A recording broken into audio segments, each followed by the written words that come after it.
Good morning everyone. Puzzle test chapter हमने पिछली class में स्टार्ट किया था और पजल टेस्ट के अंदर हमने जो पिछली क्लास में क्वेश्चन किए थे वो क्वेश्चन सामान्यतया बैंक वगैरह के एग्ज़ाम में ज़्यादातर देखे जाते हैं, मगर बैंक के अलावा भी पजल टेस्ट जो इम्पोर्टेंट होता है वो आईएएस के एग्ज़ाम में होता है। मगर एसएससी या रेलवे के एग्ज़ाम के लिहाज से देखें या राजस्थान पुलिस पटवारी के लिहाज से देखें तो पजल टेस्ट बहुत कम बार पूछा गया है। मगर बैंक वगैरह के एग्जाम में या आईएएस वगैरह के एग्जाम में पजल के जो क्वेश्चन हैं वो मुख्यतः देखे जाते हैं। पजल का एक पैटर्न है जहां पर परिवार में 6 सदस्य या सदस्यों की संख्या 7 या 5 भी हो सकती है। परिवार के सदस्यों में जिनमें कुछ विवाहित जोड़े बताते हुए उनके संबंध बताते हुए 6 व्यक्तियों के आपस में और प्रोफेशन से रिलेटेड उन व्यक्तियों को बताया जाता है। इस तरह के जो प्रश्न एग्जाम में पूछे हुए हैं या जो पैटर्न हैं वो मैं आपको आज की क्लास में बता देता हूं। ये जो पजल हमें दिखाई दे रहा है इसके अंदर, इस पजल में हमें यहां पे कहता है कि एक परिवार में 6 सदस्य हैं PQRSTU।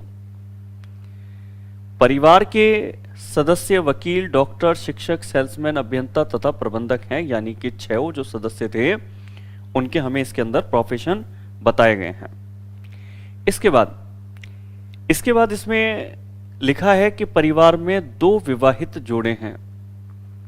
अगर 2 विवाहित जोड़े हैं तो 6 में से 4 जो लोग हैं वो विवाहित हैं।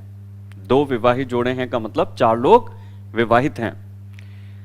अब यहां से इंफॉर्मेशन दी गई है कि कौन किस प्रोफेशन से है, किस तरह से विवाहित हैं। ये सब इंफॉर्मेशन अब हमें आगे की लाइन में मिलेगी, तो उसको याद तो रखना संभव नहीं होगा, अरेंज ही करना होगा जिससे कि हर व्यक्ति के बारे में जानकारी जुटाई जा सके। तो प्रश्न करने का तरीका यह होगा कि हम ये जो 6 व्यक्ति हैं इन्हें एक लाइन में यहां पर लिख दें और फिर जो जानकारी हमें इनकी पता लगेगी वो जानकारी हम इनके ऊपर व नीचे ये जानकारियां इन व्यक्तियों के लिए व्यवस्थित कर देंगे। अब यहां पर हमने जैसे लाइन पढ़ी कि एस जो सेल्समैन है, अगर एस जो सेल्समैन है तो एस के लिए हमने यहां पर लिख दिया सेल्समैन होना।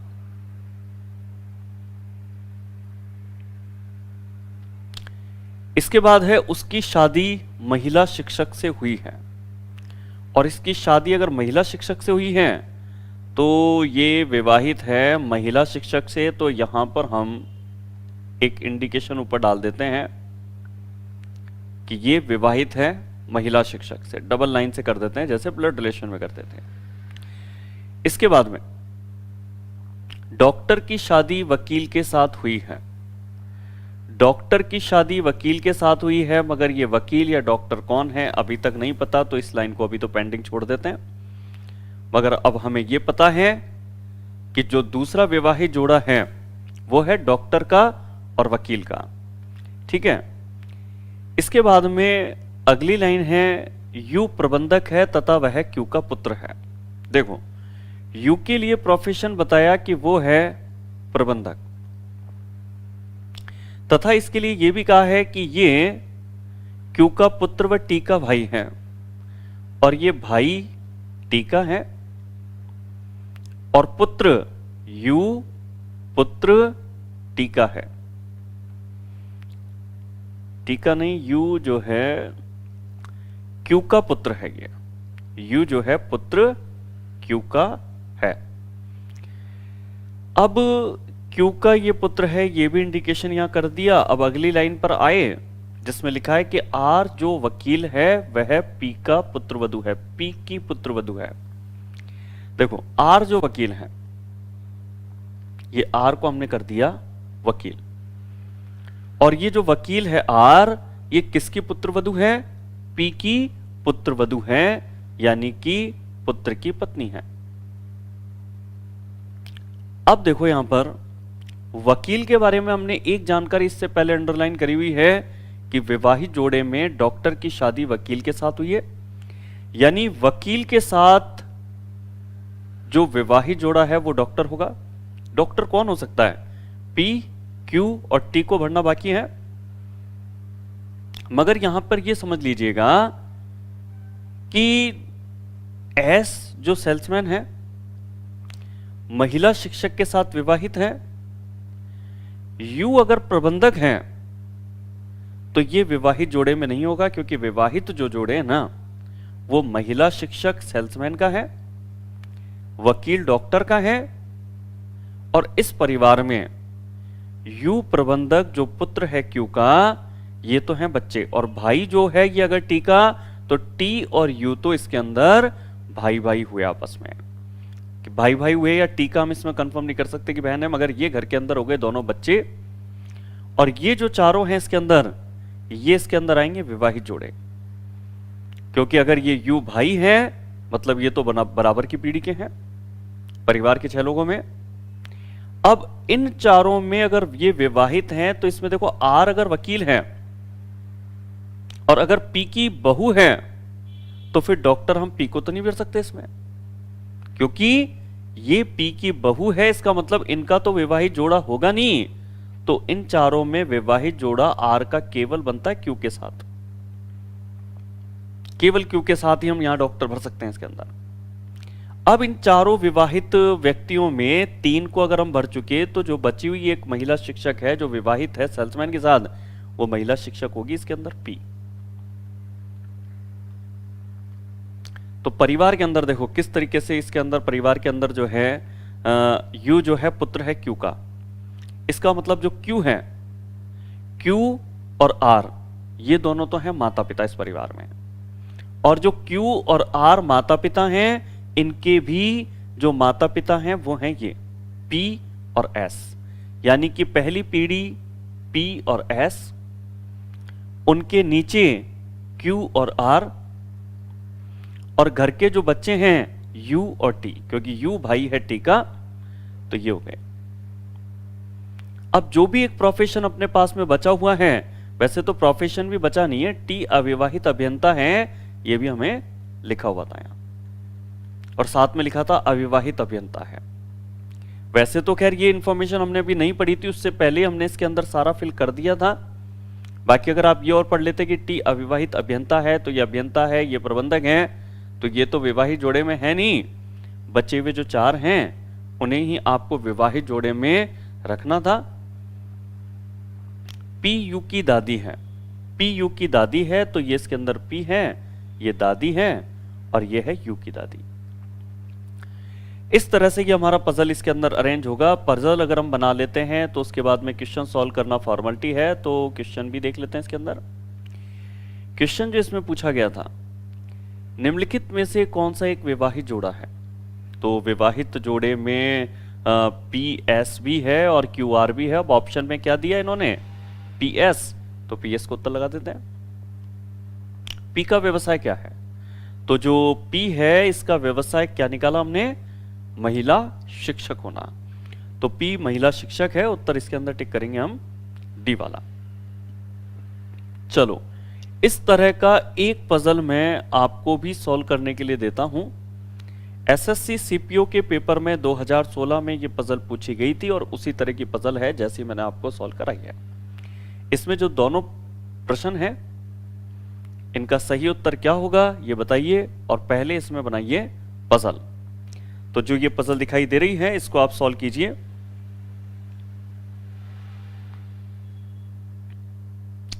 राजेश प्रजापति लिखते हैं रिपीट सर। चलो एक बार ये वाला क्वेश्चन आप कर लो, फिर इसको भी अच्छी तरह बता दूंगा, दोनों एक जैसे क्वेश्चन है ये।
राजेश प्रजापति लिखते हैं नहीं हो रहा सॉल्व। बाकी स्टूडेंट बताएं कौन कौन सॉल्व कर चुके हैं, कोई हो तो मनीष प्रसाद लिखते हैं पहला जो क्वेश्चन है उसमें 3 आंसर होगा, नर्स होना।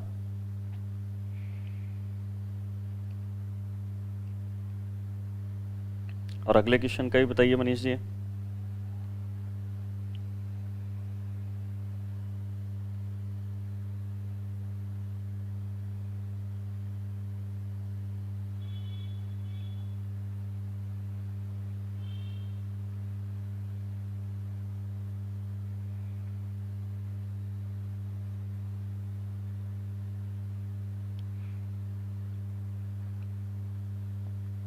अगले का आंसर 1 यानी कि सी।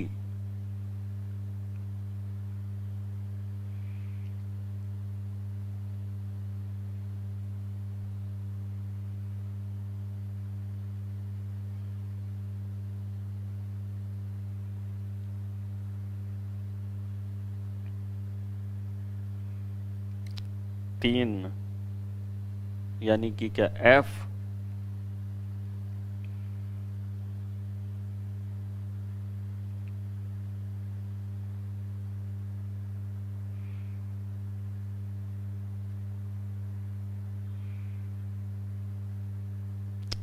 राजेश प्रजापत, चलो आपका भी सोल्व हो गया, मतलब फर्स्ट का आप भी 3 बता रहे हो और सेकंड का बता रहे हो फर्स्ट।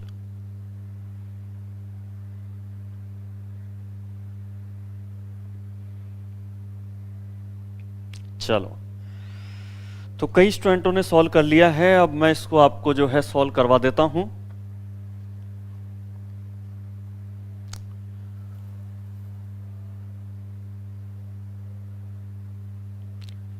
यहां पर परिवार में जो 6 सदस्य हैं सबसे पहले तो उन्हें लिख लेते हैं।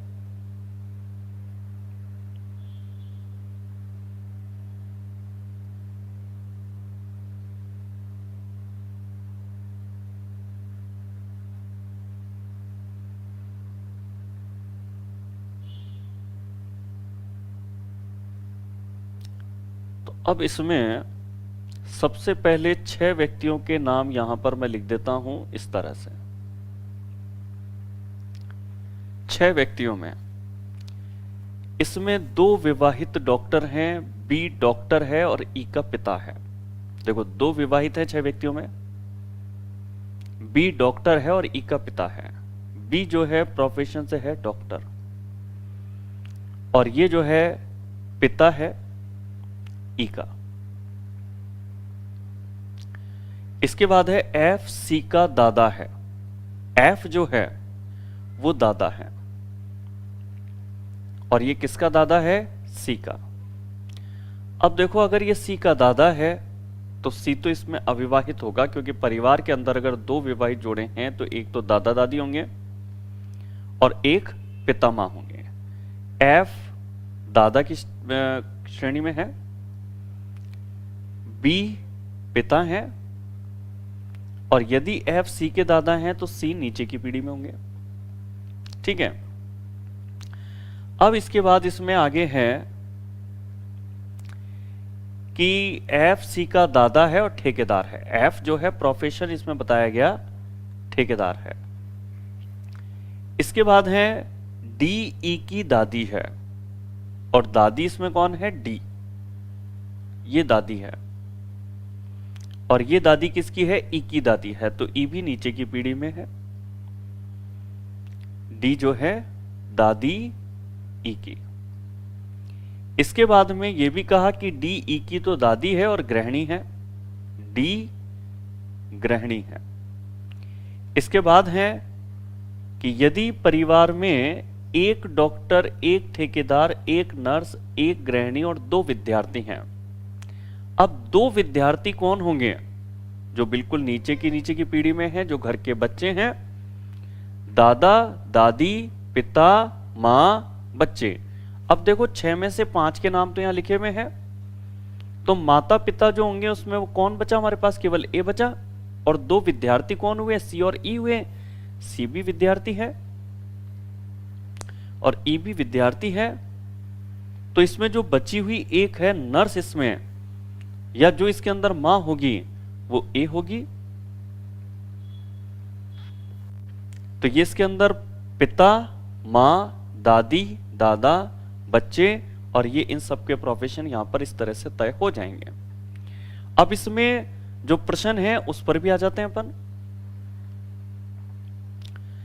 तो जो प्रश्न है इसके अंदर उस पर आते हैं। तो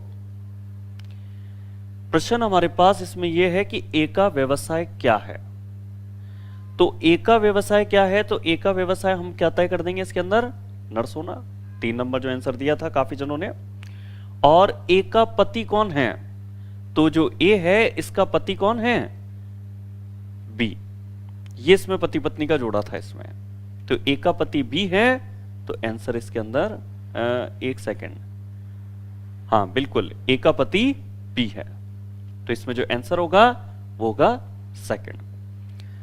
तो उम्मीद है ये वाला पजल आपके समझ में आ गया होगा कि किस तरीके से बना। एक बार कमेंट पे मुझे बताइए कि क्या ये जो पजल आपने बनते हुए भी देखा है क्या आपके क्लियर है या नहीं है। एक बार कमेंट पर आप मुझे बताएं इसे।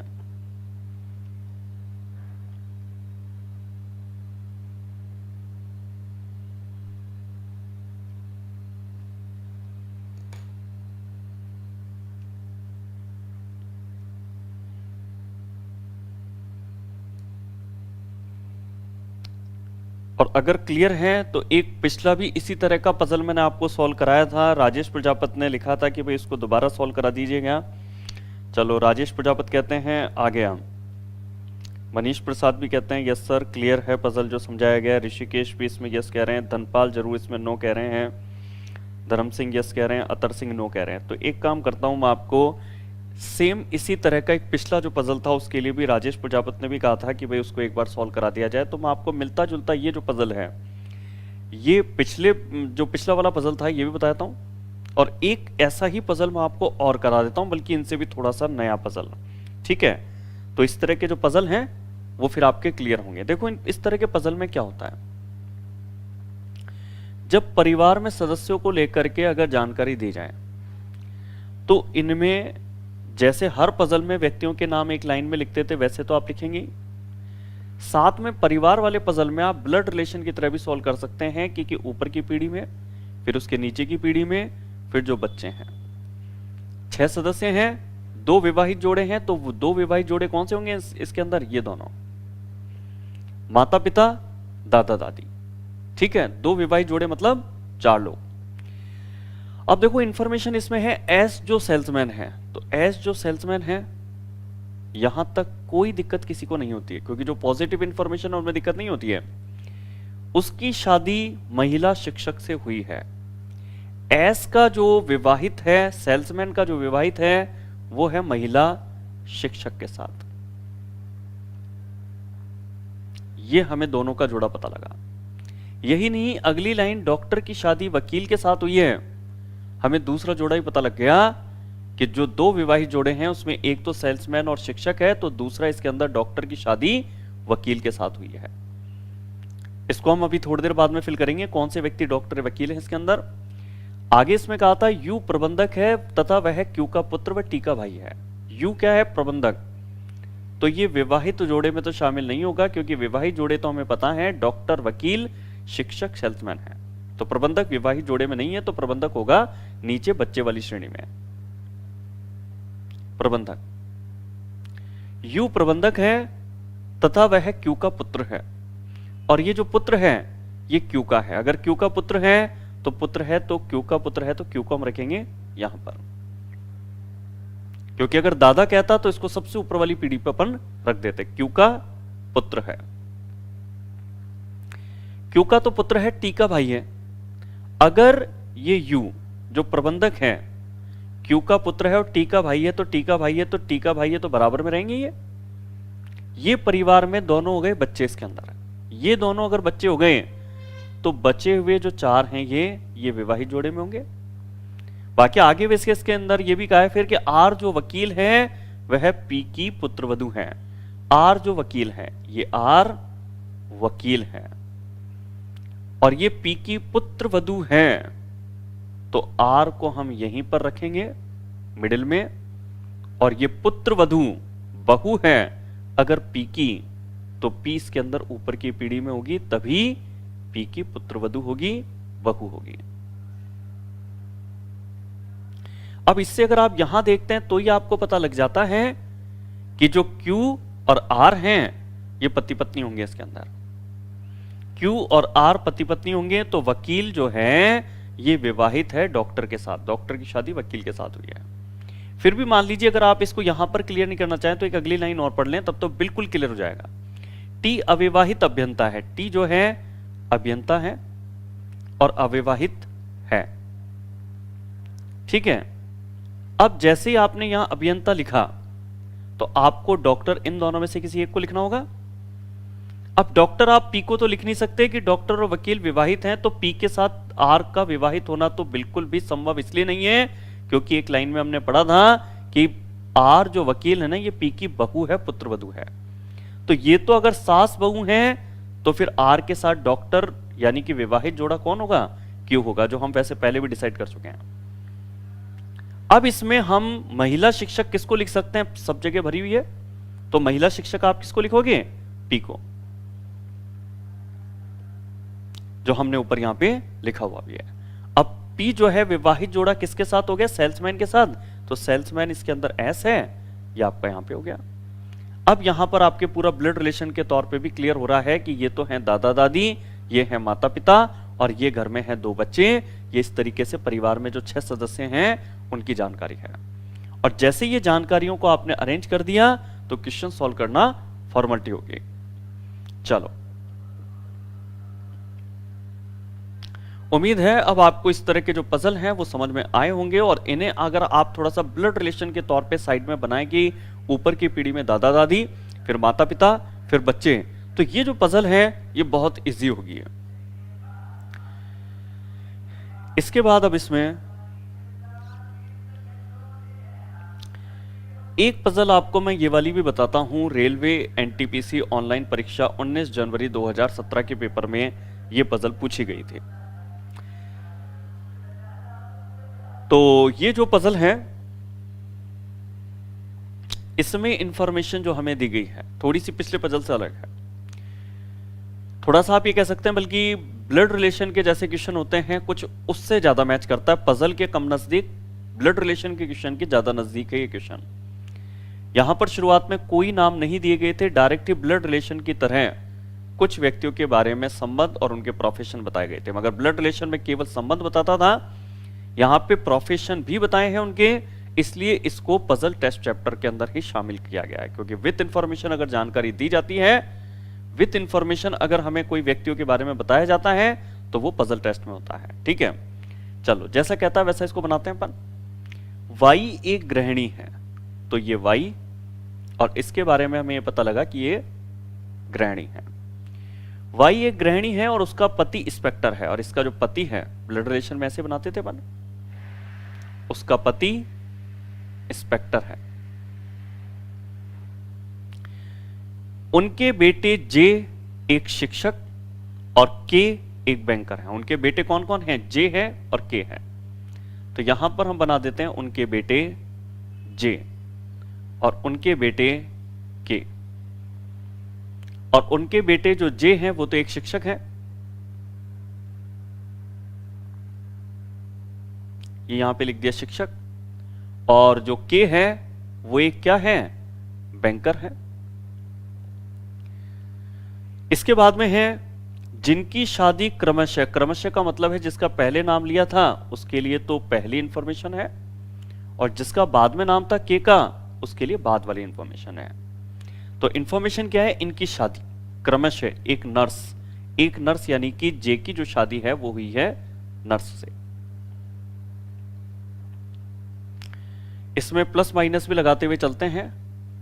प्लस यानी कि पुरुष, जो रक्षाबंधन चैप्टर में हमने पढ़ा था, ये बेटा है तो प्लस, इसकी पत्नी है तो माइनस, बैंकर बेटा है प्लस, और इसकी शादी जो हुई है वो हुई है एक शिक्षिका से, ये शिक्षिका, माइनस लगा देते हैं क्योंकि ये अगर बेटा है तो बेटे की पत्नी बहू हो गई, तो महिला है तो माइनस चिन्ह का प्रयोग कर दिया। जे का विवाहित बेटा पी एक इंस्पेक्टर है। जे का जो बेटा है पी, ये विवाहित है, और ये जो पी है ये इंस्पेक्टर है। ठीक है। इसके बाद में जिसके दो बेटे हैं, पी जो एक इंस्पेक्टर है ना, इसके भी कितने बेटे हैं? दो बेटे हैं। तो हमने दो बेटे को इस प्रकार से दो बार प्लस बना के इंडिकेट कर दिया। आगे, के की विवाहित बेटी क्यू है। ये जो के हमने इधर बनाया था चैन में, के की विवाहित बेटी, ये विवाहित बेटी है क्यू, माइनस लगा दिया क्योंकि बेटी है। और ये क्यू एक सॉफ्टवेयर इंजीनियर है, ये है इंजीनियर प्रोफेशन से, जिसके भी दो बेटे हैं। अब इसके भी जो है ना दो बेटे हैं, और दूसरी चीज कि के की ये बेटी क्या है? विवाहित बेटी है। तो विवाहित है तो डबल लाइन बना करके यहां पे कर देते हैं प्लस। ये विवाहित है तो बराबर में प्लस चिन्ह हमने इंडिकेशन किया विवाहित होने के लिए। जिसके भी दो बेटे हैं, इसके भी हैं दो बेटे।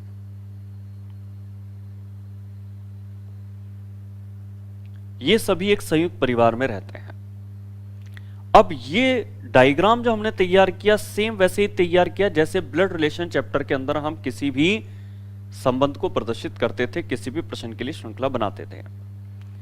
अब ये जो मैंने यहां पर चीज बनाई है, इसके लिए ब्लड रिलेशन चैप्टर आपका पढ़ा हुआ होना चाहिए। किसी का पढ़ा हुआ ना हो तो ब्लड रिलेशन चैप्टर जरूर क्लियर करें।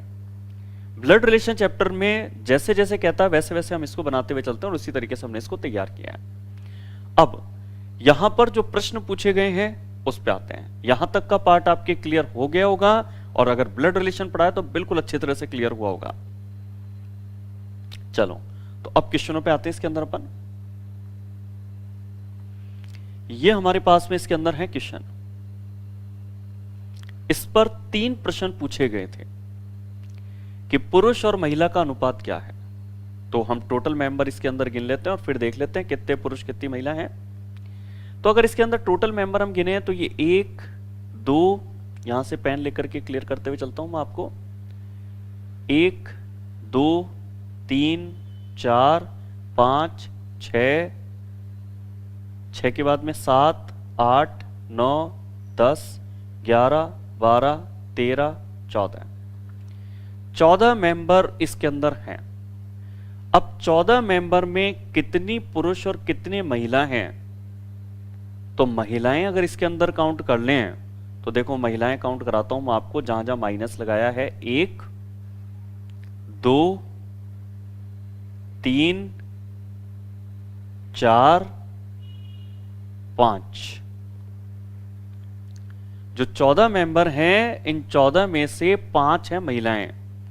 तो अगर 14 में से 5 अगर महिलाएं हैं तो बाकी के 9 क्या होंगे? पुरुष। कि टोटल हमने यहां पर मेंबर गिने थे वो कितने थे?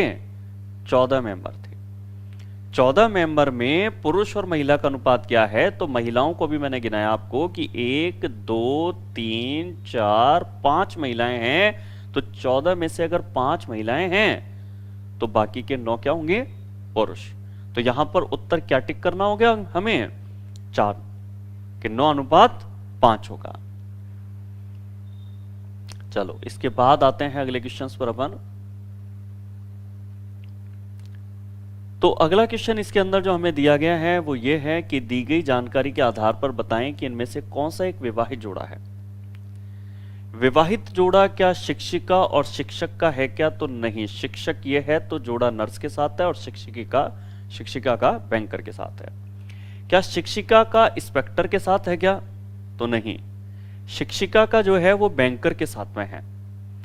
तो क्या अगला गृहिणी और शिक्षक का विवाहित जोड़ा है क्या? तो गृहिणी के साथ शिक्षक नहीं, इंस्पेक्टर का विवाहित जोड़ा है।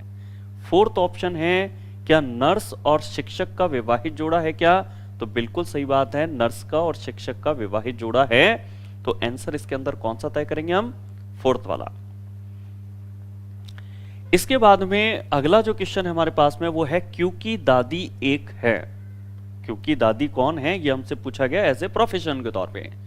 तो जो देखो दादी इसके अंदर है वो होगी ऊपर की पीढ़ी में, क्योंकि ये दादा दादी हैं, ये माता पिता हैं और ये बच्चे हैं इस घर के। तो जो Q है, इस Q की दादी यानी कि इसके जो पिता हैं, पिता की भी अगर मां है तो वो दादी होगी। तो Q की जो दादी है वो एक क्या है, गृहिणी है। तो यहां पर जो उत्तर टिक करेंगे हम इसके अंदर, वो कौन सा टिक करेंगे, फर्स्ट वाला। ये क्वेश्चन जब एग्जाम में पूछा गया तो मेरे हिसाब से ये क्वेश्चन रेगुलर पैटर्न के जो ब्लड रिलेशन आते हैं या पजल आते हैं, उनसे ये क्वेश्चन काफी थोड़ा सा हटके था। जनरली ब्लड रिलेशन के साथ में जो पजल होती है, ये बैंक वगैरह के एग्जाम में तो कॉमन बात है, पीओ वाले एग्जाम में। मगर रेलवे के एग्जाम से हिसाब से अगर देखें तो ये जो क्वेश्चन था थोड़ा सा एडवांस था, एक अलग तरह का क्वेश्चन था। तो जो रेलवे के पुराने पेपरों को तैयार करके जाते हैं, उन्होंने अगर कभी इस तरह के क्वेश्चन को देखा होगा, या आप प्रीवियस पेपर में कभी इस क्वेश्चन को देखेंगे, तो आप में से बहुत जनों को ये टफ लग सकता है। फिर भी मैंने कोशिश की कि ये जो क्वेश्चन है ये आपको सामान्य लगे। तो जितना भी इसको ब्लड रिलेशन वाले पैटर्न से आसान तरीके से इसको हल कर सकते तो उस तरीके से हमने इसको हल किया है। चलो,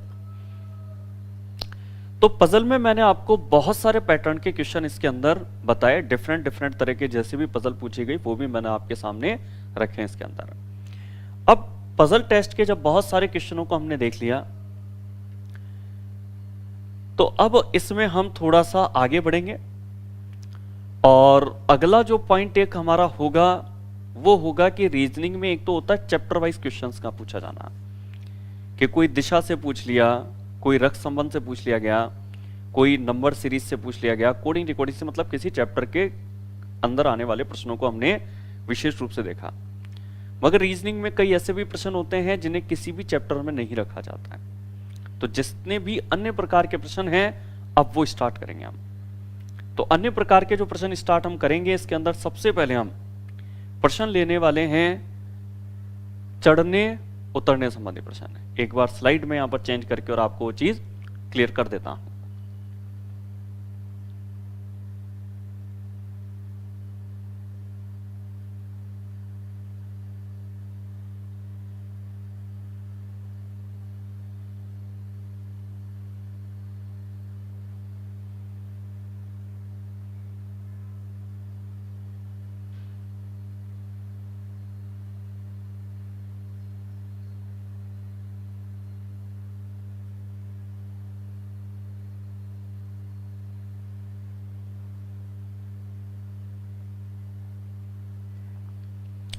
तो इस स्लाइड आपके सामने है। जो प्रश्न विशेष रूप से हम ले रहे हैं इसके अंदर आज, वो ले रहे हैं चढ़ने उतरने संबंधी प्रश्न। चढ़ने उतरने संबंधी ये जो प्रश्न है, इन प्रश्नों में कोई भी ऊंचाई बता करके कि कोई खंबा है, कोई कुआं है, किसी दीवार पे कोई छिपकली चढ़ती है, कोई मेंढक चढ़ता है, और उसके चढ़ने की स्थिति बताई जाती है कि प्रति घंटे या प्रति दिन में इतना तो चढ़ता है और इतना फिसल जाता है या उतर जाता है। इस तरह के जो प्रश्न हैं बड़े सामान्य हैं, काफी बार एग्जाम में पूछे गए हैं। तो इस तरह के जो विशेष रूप से इस तरह के प्रश्न हैं, इसको हम आज विशेष रूप से देखेंगे। इसमें देखो, ये जो प्रश्न होते हैं इस तरह के, इसमें हमेशा सबसे पहले प्रश्न के अंदर हमें ध्यान ये रखना चाहिए कि कुल ऊंचाई हमारे पास में क्या है। जैसे ये प्रश्न कहता है कि एक बंदर 20 मीटर ऊंचे खंबे को चढ़ने के लिए, थोड़ा सा प्रश्न और साफ तौर पे दिखे तो जूम मैं इसको कर देता हूं थोड़ा, ये ले लिया हमने। अब यहां पर एक बंदर 20 मीटर ऊंचे खंबे को चढ़ने के लिए एक दिन में 6 मीटर चढ़ता है और 4 मीटर उतरता है। एक दिन की स्थिति ये होती है कि ये 6 मीटर तो चढ़ता है मगर उसी दिन में 4 मीटर उतर भी जाता है। तो ये कह सकते हैं अपन कि एक दिन में ये कितने मीटर चढ़ पाएगा, ये 2 मीटर। अब दूसरे दिन क्या होगा, हर दिन की स्थिति इन्होंने ये बताई है कि 6 चढ़ता है तो 2 पे था, तो 2 में अगर 6 चढ़ेगा तो 2 में 6 चढ़ करके ये हो जाएगा 8 पर, कि 2 मीटर पे तो है ही, अगर अगले दिन 6 चढ़ता है तो 8 हो जाएगा, मगर फिर 4 यदि उतर भी जाता है तो 8 में से 4 गया तो कितने पे पहुंचेगा? 4 मीटर पे। पहले दिन में 2 मीटर, दूसरे दिन में 4 मीटर, तो डायरेक्ट हम तीसरे दिन का बता सकते हैं इसके अंदर कितना मीटर? 6 मीटर, क्योंकि जो जो दिन है यहां पर उनसे दुगने यहां पर मीटर की ऊंचाई में वो पहुंच रहा है। इसी तरीके से चौथे दिन का भी हम बताएं तो 8 बता सकते हैं। अब अगर हमें टोटल इसमें बताना है कि बताइए वह बंदर कितने दिन में उस खंबे की ऊंचाई पर पहुंच जाएगा, तो 20 मीटर की ऊंचाई पर कब पहुंच जाएगा? तो कई जने इसमें जल्दबाजी करते हैं कि जितने दिन हैं उसके दुगने मीटर हैं, तो हमें डायरेक्ट अगर 20 मीटर का बताना है तो 20 का आधा हम 10 दिन कर दें तो ये गलत उत्तर होगा। ये कैसे? क्योंकि अगर जब आप इस तरीके से बनाते रहेंगे, तो इस तरीके से जब आप बनाते रहेंगे तो और मैं आपसे ये पूछूं कि 16 जो मीटर हैं वो कितने दिन में, तो आप बोलोगे 16 का आधा 8 दिन में। अब 9वें दिन क्या होगा ये मैं आपको बता दूं। 9वें दिन की स्थिति भी नहीं बल्कि 7वें दिन की स्थिति लेके चलता हूं मैं पहले आपको, कि 14 मीटर की जो ऊंचाई है उस पर 7 दिन में ये जो बंदर है ये 14 मीटर पे पहुंच जाएगा। अब 7वें दिन के बाद 8वें दिन क्या होगा? 6 मीटर जब ये चढ़ेगा तो 14 में 6 चढ़ेगा तो 20 मीटर की ऊंचाई पर ये पहुंच जाएगा।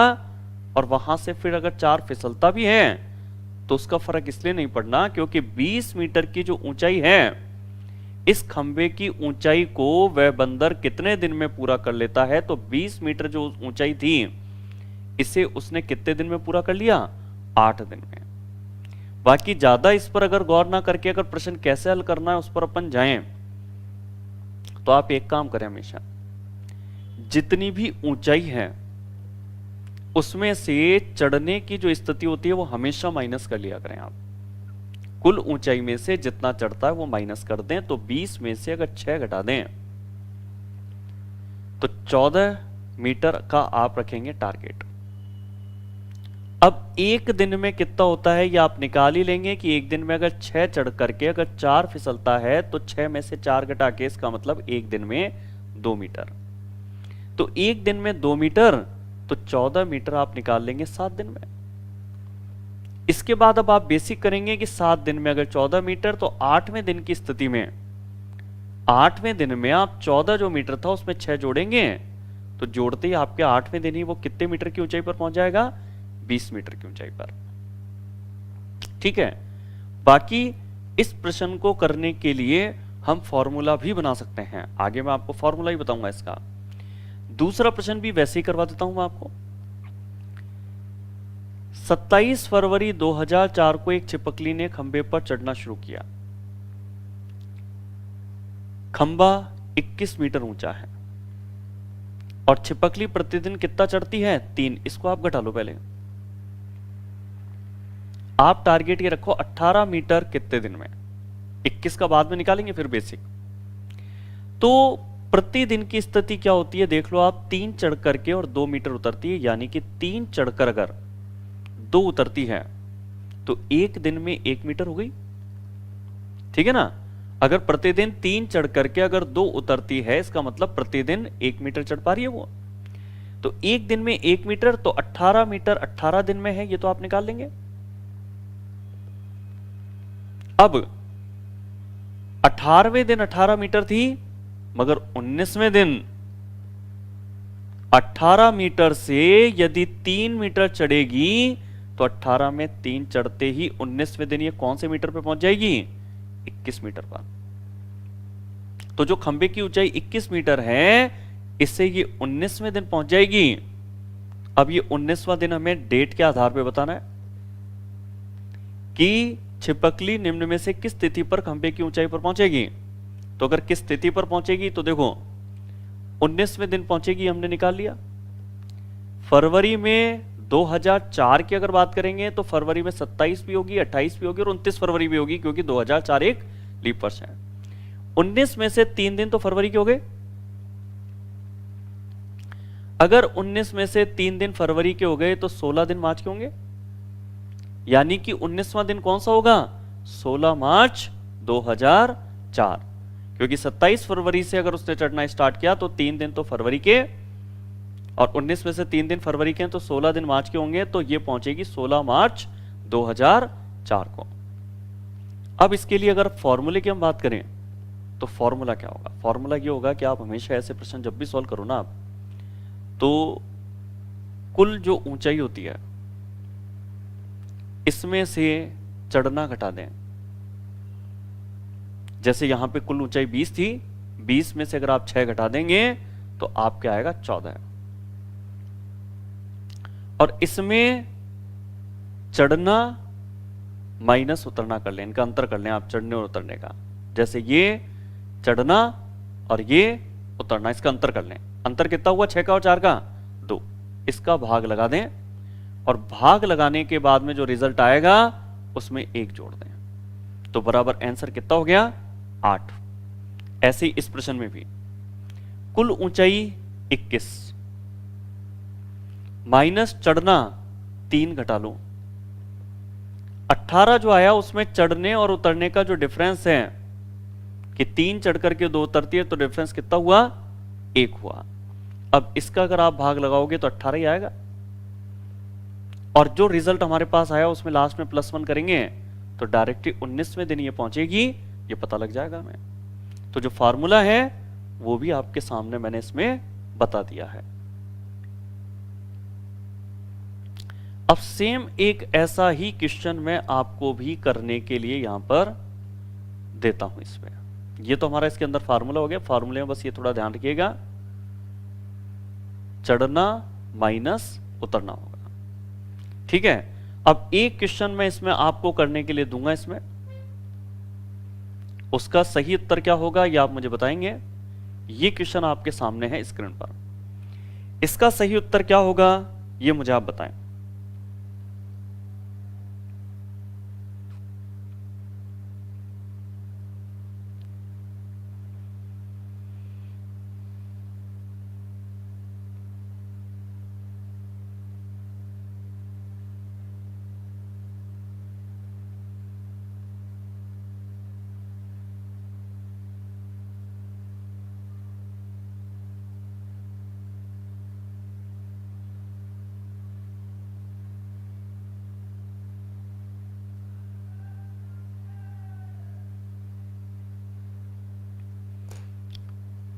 जो क्वेश्चन स्क्रीन पर दिख रहा है उसका सही उत्तर क्या होगा वो मुझे भेजिए। चलो, तो आंसर मुझे बहुत तेजी से भेजा गया है, बहुत सारे स्टूडेंटों ने, दिलीप ने ए भेजा है, राजेश प्रजापति ने भी ए भेजा है, ऑल एग्जाम वालों का भी ए है, सोनू का भी ए है, ऋषिकेश का ए है, मनीष का 6 यानी ए है, राजेश का भी ए है, शिवराज का भी ए है, महेश का भी 6 है। चलो, सभी स्टूडेंटों का एकमत होकर के यहां पर जो आंसर मुझे मिल रहा है वो मिल रहा है 6। देखो, ये वाला पैटर्न तो आपका है ही, खैर इस तरीके से तो आप करते ही हैं कि अगर एक छिपकली दीवार पर जो 40 मीटर ऊंची है उस पर 1 घंटे में 10 मीटर चढ़ती है तो कुल ऊंचाई 40, जितना भी चढ़ती है 10 वो घटा देंगे आप, इसमें भाग लगाएंगे चढ़ने और उतरने के डिफरेंस का, तो चढ़ना और उतरने का डिफरेंस 10 का और 4 का होगा 6। जो भी रिजल्ट आएगा उसके अंदर लास्ट में कितना प्लस कर देंगे? 1, बराबर उत्तर कितना हो गया? 6। सिंपल बेसिक तरीके से भी करें तो हमेशा क्या करें कि जो ऊंचाई है कुल उसमें से चढ़ने को घटा दें आप। पहले आप इस 30 मीटर पे कब पहुंचेगी ये निकालें आप, कितने घंटे में। तो प्रति घंटे की स्थिति होती है 10 चढ़ करके 4 उतरने की, तो इसका मतलब है कि 1 घंटे में अगर 10 चढ़ करके 4 उतर गई तो 1 घंटे में कितना चढ़ पाई? 6 मीटर। अगर 1 घंटे में 6 तो 12 हो जाएगी, 2 घंटे में 12, 3 घंटे में 18, 4 घंटे में 24, क्योंकि प्रति घंटे में 6 है, फिर 6 दूनी 12, 6 18, 6 चौक 24, और 5 घंटे में 30 मीटर चढ़ चुकी होगी। 30 मीटर चढ़ चुकी होगी 5 घंटे में। तो छठा जो घंटा होगा ना उसमें 30 मीटर से 10 मीटर और चढ़ते ही 40 मीटर की ऊंचाई पर पहुंच जाएगी। और कौन से घंटे में? 6 घंटे के अंदर। तो जो आंसर है फर्स्ट वो बिल्कुल राइट है। अगर क्वेश्चन थोड़ा सा आपको और अच्छे लेवल का अगर करना है तो एक आईएएस के पेपर में क्वेश्चन आया था, अगर इसको हम देख लें तो ये एक अच्छा क्वेश्चन है। यानी कि थोड़ा सा ऐसा क्वेश्चन नहीं कि सीधे फॉर्मूले में आपने डेटा को रखा और सीधे उत्तर सामने आ गया हो।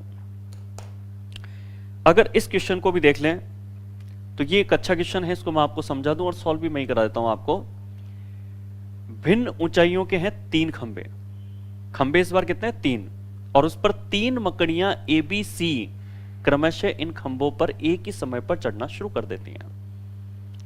कि जो 3 खंबे हैं एक्स वाई जेड, इन पर 3 मकड़ियां ए बी सी क्रमशः इन खंभों पर एक ही समय पर चढ़ना शुरू कर देती है। एक ही प्रयास में ए एक्स पर 6 सेंटीमीटर चढ़ती है किंतु 1 सेंटीमीटर नीचे फिसल भी जाती है। ए जो है एक प्रयास के अंदर, पिछले प्रश्न में घंटे में था, उससे पिछले प्रश्न में दिन में था और इसमें प्रयास में है। एक प्रयास में ए अगर एक्स पर 6 सेंटीमीटर चढ़ती है और 1 सेंटीमीटर फिसल जाती है तो ये कितना चढ़ पाएगी? 6 चढ़कर अगर 1 फिसल रही है तो कितना चढ़ पा रही है एक प्रयास में? 5। बी अगर 7 चढ़ के 3 फिसल रही है तो ये कितना चढ़ पा रही है एक प्रयास के अंदर? ये चढ़ पा रही है 4। और ये अगर सी जो है वो 6.5 चढ़ के अगर 2 फिसल जाती है तो ये कितना चढ़ पा रही है एक प्रयास के अंदर? 4.5। अगर एक प्रयास की बात करें तो सबसे कम बी चढ़ पा रही है और एक प्रयास में सबसे ज्यादा जो चढ़ पा रही है वो चढ़ पा रही है ए। अगर प्रयास इनको 2 दिए जाएं तो 2 प्रयास में ये 10 पे पहुंचेगी, ये 8 पे पहुंचेगी और ये 9 पे पहुंचेगी। अब प्रयास कितने देने हैं तो अब ये देखो आप, यदि उनमें से प्रत्येक मकड़ी को खंबे के शीर्ष तक पहुंचने के लिए 40 प्रयास करने पड़ते हैं। हर मकड़ी 40 प्रयास में खंबे के टॉप पर पहुंच जाती है। ये कितने प्रयास में? 40 प्रयास में। आपको जो जानकारी दी गई वो कितने प्रयास की दी गई थी? एक प्रयास की। एक प्रयास में ए 5 पर पहुंची, बी 4 पे पहुंची और सी 4.5 पे पहुंची। 40 प्रयास इन सबको मिलेंगे जिससे ये सभी मकड़ियां अपने खंबे के टॉप पे पहुंच चुकी होंगी, ऊंचाई पर पहुंच चुकी होगी। तो सबसे छोटे खंबे की ऊंचाई क्या होगी? अगर प्रत्येक मकड़ी को 40 प्रयास मिलते हैं जिससे वो खंबे की ऊंचाई पर पहुंच पाती हैं तो सबसे छोटे खंबे की ऊंचाई होगी जो बी वाली मकड़ी है उसकी, क्योंकि ये प्रति प्रयास में केवल 4 चढ़ पा रही है। तो अगर इसको 2 प्रयास देंगे तो ये 8 पे पहुंचेगी जबकि बाकी की 10 और 9 पे पहुंचेगी। तो अगर इसको 2 क्या 40 प्रयास भी देंगे तो यही सबसे कम पर पहुंचेगी और सबसे कम पर पहुंचेगी तो सबसे छोटा खंबा होगा। तो हम इसमें क्या करते हैं, 40 प्रयास का एक साथ निकालने की जगह हम निकालते हैं 39 प्रयास का पहले, कि एक प्रयास में बी अगर 4 पे पहुंचती है तो 39 प्रयास में कितने पे पहुंचेगी। तो गुणा कर लेते हैं, 4 नाम 36, 4 तिया 12 और 3 15 यानी 156 सेंटीमीटर पर यह पहुंच चुकी होगी। मैंने 39 का क्यों निकाला? क्योंकि 40वें प्रयास के अंदर ये ए जो है, ए तो 6 चढ़ती है मगर हम क्योंकि बी का निकाल रहे हैं तो 40वें प्रयास में बी 7 सेंटीमीटर चढ़ेगी। और अगर 40वें प्रयास में ये 7 सेंटीमीटर चढ़ जाएगी तो 156 में 7 चढ़ करके और ये कितनी ऊंचाई तक पहुंच चुकी होगी? 163 पे। फिर आप चाहे लास्ट में जो 3 घटा के रिजल्ट जो 4 आ रहा था आपके कि 7 चढ़ के 3 घटाने पे 4, तो ये 3 घटा भी देंगे तो फायदा नहीं, क्योंकि ये 163 की ऊंचाई तक पहुंच चुकी है। इसका मतलब खंबे की जो ऊंचाई है वो 163। तो सबसे छोटे खंबे की जो ऊंचाई है वो 163 होगी। सही उत्तर इसके अंदर होगा सेकंड। तो ये वाला जो प्रश्न है इसे बेसिक तरीके से भी आपको आना चाहिए और जो शॉर्ट टेक्निक है वो भी हमें इसकी पता होनी चाहिए। ये आपके इसकी शॉर्ट ट्रिक है। अन्य प्रकार के प्रश्नों में चढ़ने उतरने संबंधी प्रश्न या इसके अलावा भी अन्य प्रकार के प्रश्नों में बहुत सारे तरह के प्रश्न होते हैं जो हम आगे की क्लास में कंटिन्यू करेंगे। तो आज तो अन्य प्रकार के प्रश्नों में से हमने स्पेशली चढ़ना उतरने संबंधी वाले प्रश्न लिए, बाकी हम कल से क्लास में रेगुलरली अन्य प्रकार के जो अन्य प्रश्न हैं वो हम देखेंगे। तो आज करते हैं इतना ही इसमें।